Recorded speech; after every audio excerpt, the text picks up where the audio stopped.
Oi pessoal!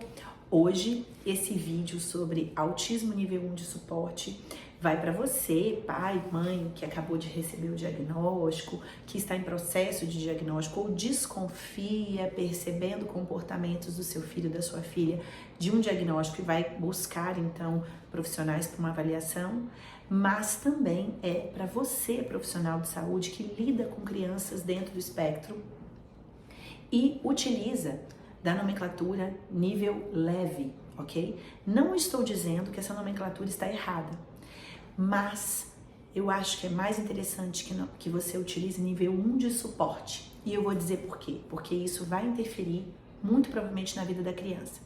Na minha vivência profissional, nesses 21 anos de profissão, e eu digo aqui, 21 anos de profissão, nós estamos...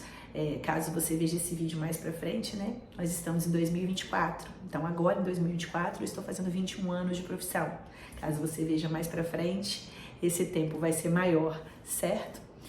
Então, quando você fala de uma criança nível 1 de suporte, você fala de uma criança que vai falar, que vai responder bem ao estímulo, funcionalmente falando.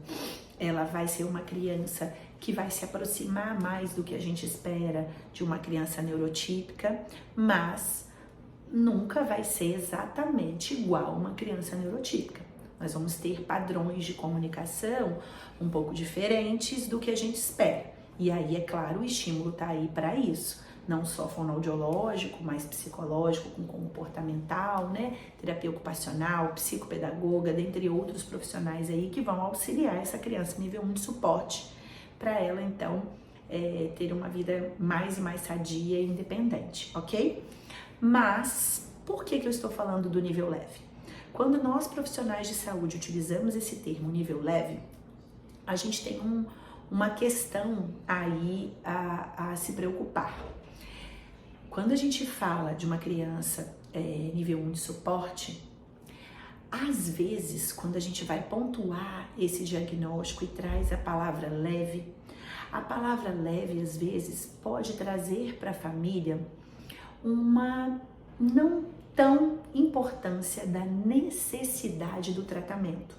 As crianças nível 2 e 3 de suporte, fica muito nítido visualmente, né, no convívio social delas, que a necessidade é muito grande do estímulo. E aí, então, elas são muito bem estimuladas, na sua maioria, e tendem a gente trabalha para evoluir 2 para 1, né, de suporte, por exemplo.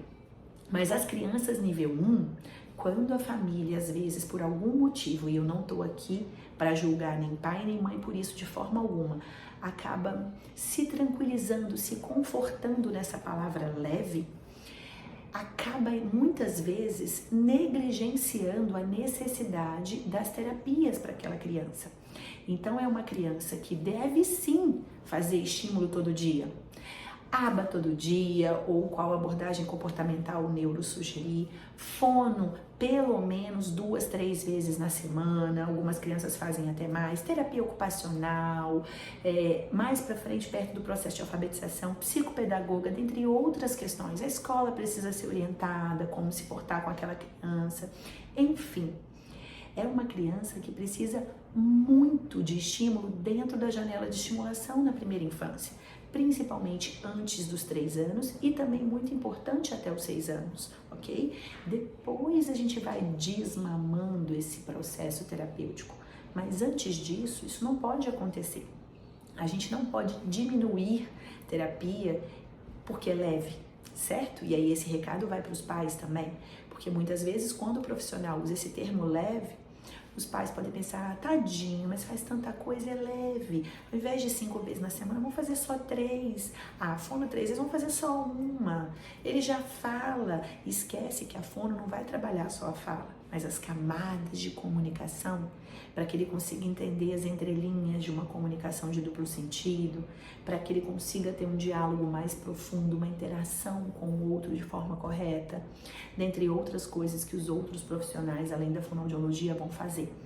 E aí que está o problema, porque às vezes, quando você fala leve, a família tende muitas vezes a começar intensificando e depois se tranquilizar demais e esquecendo dessa janela importante da primeira infância. E quem sofre com isso depois é a criança, com transtornos de ansiedade, com outras questões muito maiores que vão aparecer no processo de alfabetização em diante. Então, na minha experiência profissional, eu percebi que é melhor que a gente explique: olha, mãe, pai, ele é nível 1, tem autismo, nível 1 de suporte, muito provavelmente por isso, apresentar isso e isso, a gente indica isso, e aí também te solicito que você vá ao neuro para a gente confirmar esse diagnóstico, saber qual a orientação que ele vai dar, enfim. Quando você traz para nível 1 de suporte, você sinaliza para essa família que essa criança precisa de suporte nível 1, mas ela precisa. Quando você traz para leve, muitas vezes você ameniza um diagnóstico que nunca vai mudar, porque TEA é TEA, né? Uma criança com autismo será um adulto com autismo. E aí isso pode prejudicar o andamento do processo terapêutico da criança. Essa é a minha vivência que eu tenho observado aqui em consultório e eu queria compartilhar com você, profissional da saúde, para que possamos pensar sobre isso, porque talvez no seu âmbito profissional você também observe isso. Então, a gente trocando essa nomenclatura, a gente pode alertar essa família. Claro que é uma criança que vai responder muito bem à intervenção, mas que não é por isso que tem que ser amenizado o tratamento dela e feito menos do que ela realmente precisa no momento. Tchau, tchau. Antes, já estava esquecendo, eu sou Marcele Fassarella, fonoaudióloga há 21 anos, trabalhando com crianças e adolescentes. Se você acha que esse vídeo pode ajudar mais crianças, compartilha com mais pessoas, clica no joinha e se inscreve no canal, porque toda semana tem mais de um vídeo aqui para ajudar mais e mais crianças, mais e mais famílias. Agora sim, beijo. Tchau, tchau.